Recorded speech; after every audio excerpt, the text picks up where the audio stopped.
Hello friends, welcome to the next class of How to Learn English with Rosie Whittle। Modals के आज के क्या sentences हैं, चलिए देखते हैं। क्या आप अपनी उम्र बताने का कष्ट करेंगे? क्या आप यह सूप ट्राई करना पसंद करेंगे? काश ये फिल्म हिंदी में होती। काश तुम सच्चे होते, ट्रुथफुल। वह पेंसिल से लिखने की बजाय कंप्यूटर पर टाइप करना ज़्यादा पसंद करेगी। क्या आप यह प्रोडक्ट खरीदना पसंद करेंगे?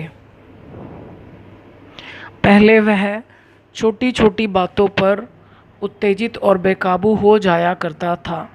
छोटी छोटी बातें, इस पूरे की इंग्लिश है ट्राइफल्स। बातों के लिए आपको अलग से कुछ नहीं लिखना। उत्तेजित और बेकाबू, इस पूरे की इंग्लिश है हिस्टैरिकल। हो जाना, बिकम। हमें अपनी आशंकाओं के बारे में बात करने की ज़रूरत नहीं। आशंका मतलब खटका कि कुछ गड़बड़ हो सकती है। ट्रैपिडेशंस। क्या एक टीचर को अशोभनीय भाषा यूज़ करनी चाहिए? मतलब वो भाषा जो एक टीचर को शोभा नहीं देती, मतलब जो टीचर के लिए सूटेबल नहीं है। तो अशोभनीय, अनबिकमिंग।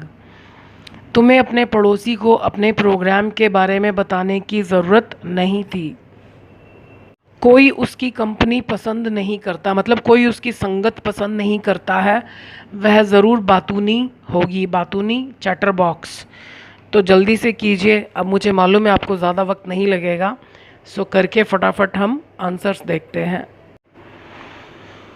हाँ, मुझे पता है आप लोग बहुत एक्साइटेड हैं आंसर्स जानने के लिए, क्योंकि अब आप काफ़ी सारी चीज़ें समझ चुके हो। क्या आप अपनी उम्र बताने का कष्ट करेंगे? वुड यू माइंड, कष्ट करेंगे। माइंड, माइंड के बाद आईएनजी लगता है वर्ब के साथ हमेशा, तो ये याद रखने वाली चीज़ है, इसलिए मैंने इसको अंडरलाइन कर दिया है। सो would you mind telling your age.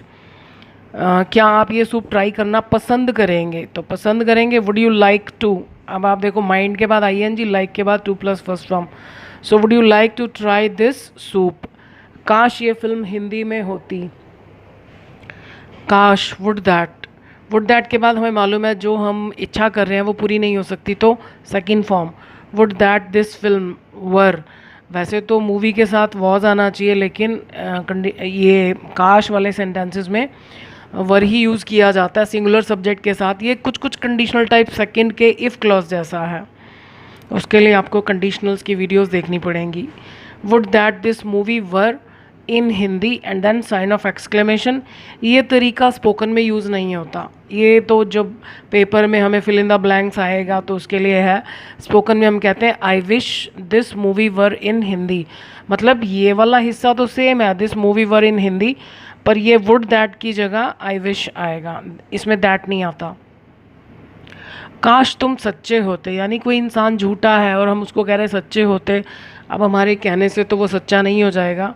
So would that you were truthful. Full में डबल एल तब आता है जब फुल अकेला आता है, जब फुल किसी और के साथ आता है जैसे ब्यूटीफुल, तो वो अपना एक एल छिपा लेता है। वह पेंसिल से लिखने की बजाय कंप्यूटर पर टाइप करना ज़्यादा पसंद करेगी। She would rather. She would rather लिखते ही इसका मतलब है वो ज़्यादा पसंद करेगी, हमको लाइक शब्द नहीं लिखना। उसके बाद पहला काम, फर्स्ट फॉर्म। अगर ये एक्चुअली क्या है कि इसमें दो काम है, दोनों का सब्जेक्ट ये है। अगर दोनों काम इसी ने करने हैं तो एक्टिव वॉइस, अगर इसके साथ होना है तो पैसिव वॉइस। ज़रूरी नहीं है कि दोनों हिस्से पैसिव वॉइस हो, यहाँ पर इस सेंटेंस में दोनों एक्टिव वॉइस हैं। She would rather type on the computer than के फ़ौरन बाद दूसरा काम, first form, then write with a pencil. क्या आप यह प्रोडक्ट खरीदना पसंद करेंगे? So would you like to buy this product. पहले वह छोटी छोटी बातों पर उत्तेजित और बेकाबू हो जाया करता था, यानी ये उसकी पास्ट हैबिट है जो कि अब नहीं है। So earlier he used to, past में कोई काम, पास्ट हैबिट, या आप वुड भी लगा सकते हैं। अब इन दोनों में क्या डिफरेंस है ये मैं आपको 2-3 बार बता चुकी हूँ पिछली वीडियोस में। अर्लियर ही use to become hysterical over, किसी बात पर के लिए ऑन नहीं आता, ओवर ट्राइफल्स। मे बी अब उसने मेडिटेशन किया, अपने ऊपर काम किया, तो अब वो एक्साइटेड नहीं होता। मेडिटेशन सच में पावरफुल होता है, कुछ लोगों को लगता है ये बड़ा बोरिंग सा काम है, लेकिन सच में हमारी लाइफ बदल जाती है, हम बदल जाते हैं। हमें अपनी आशंकाओं के बारे में बात करने की ज़रूरत नहीं है। वी नीड नॉट टॉक, यहाँ पर टू नहीं लगाना, ऐसे भी याद रख सकते हो। नीड के बाद जब नॉट आ रहा है तो नॉट आपको मना कर रहा है कि टू नहीं लगाना। We need not talk about our trepidations, क्या एक टीचर को ऐसा करना चाहिए? अब चाहिए के लिए हमने शुड सीखा, लेकिन ऑट टू जो है वो शुड से ज़्यादा स्ट्रॉन्ग है। जब हम व्यवहार संबंधी बातों के बारे में बोल रहे हैं या मॉरल ड्यूटीज़ के बारे में बोल रहे हैं तो वी यूज़ ऑट टू। अब नॉर्मली स्कूल्स में क्या होता है कि अगर कोई टीचर ख़राब भाषा का यूज़ करता है तो उसके लिए कोई पनिशमेंट का कुछ प्रोविज़न नहीं है। सो ये एक मतलब मॉरल ड्यूटी बनती है कि हमको स्टूडेंट्स के साथ अच्छी भाषा यूज़ करनी चाहिए, भले ही उनकी गलती जो भी हो। सो ऑट टू जो है कैसे यूज़ होता है? ऑट बाहर आएगा, जैसे दो हेल्पिंग में होता है ना, हैव बीन, तो हैव बाहर आता है, बीन सब्जेक्ट के बाद आता है। ऐसे ही ऑट, ऑट का मतलब जैसे शुड का मतलब होता है ना चाहिए। Ought a teacher to, ought के साथ टू ज़रूर आता है, लेकिन क्वेश्चन बनाते समय टू क्या है? सब्जेक्ट के बाद आता है।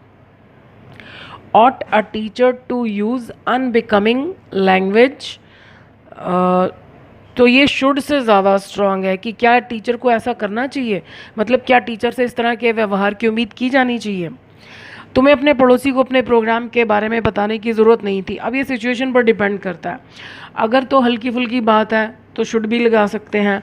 मान लिया हम कहीं कुछ डोनेशन करने जा रहे हैं, कोई अच्छा भलाई का काम करने जा रहे हैं और हमने पड़ोसी से डिस्कस किया, तो हम कहते हैं कि नहीं तुमको ऐसा नहीं करना चाहिए था। वो कहते हैं ना अच्छे काम को उसका प्रचार नहीं करना चाहिए। दाएं हाथ से हम दान करें तो हमारे बाएं हाथ को, लेफ़्ट हैंड को नहीं पता चलना चाहिए। तो फिर पड़ोसी तो बहुत ज़्यादा हो गया। यू ऑट नॉट टू, अब जब ऑट टू के बीच में नॉट लगाना है तो वो ऑट और टू के बीच में आता है। अगर हम ऑट टू लिख कर बाद में नॉट लगाएंगे तो गलत हो जाएगा। ओह, ये गलत कर दिया मैंने, ज़रूरत नहीं थी और मैंने इसमें ऑट टू लिख दिया, सॉरी। इसमें नीड आएगा।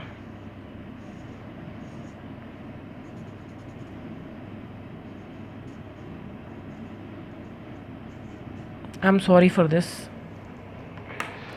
यू नीड नॉट हैव, ज़रूरत नहीं है तो नीड नॉट, ज़रूरत नहीं थी। You need not have told your neighbour about your programme. Tell के बाद मोस्टली अगर दिया हुआ है किसको बताया तो पहले वो आना चाहिए, क्या बताया वो बाद में आना चाहिए। So you need not have told your neighbour about your programme. कोई उसकी कंपनी पसंद नहीं करता है, simple present tense, nobody likes her company, तो हम कहते हैं ज़रूर वो बातूनी होगी। अब गागेगी आ रहा है लेकिन हम फ्यूचर की बात ही नहीं कर रहे, हम तो अंदाज़ा लगा रहे हैं कि अच्छा वो ज़रूर ऐसी होगी।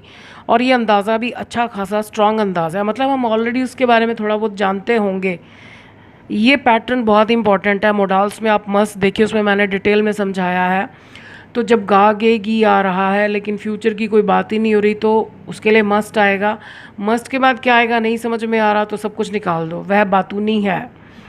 She is a chatter box, इसमें कोई काम नहीं हो रहा तो इज़ वर्ब है तो हमको मस्ट के बाद इज़ ही लगाना है। तो इज़ की शक्ल चेंज होगी, मोडाल्स के फ़ौरन बाद जब भी इज़ लगाना हो तो वो बी में चेंज हो जाता है। She must be a chatter box. तो आज आप मुझे पहले से ज़्यादा खुश नज़र आ रहे हो, लगता है सारे सेंटेंसेस ठीक हैं, बहुत खुशी की बात है। भगवान करे आप सब और तरक्की करें। So thank you for watching this video.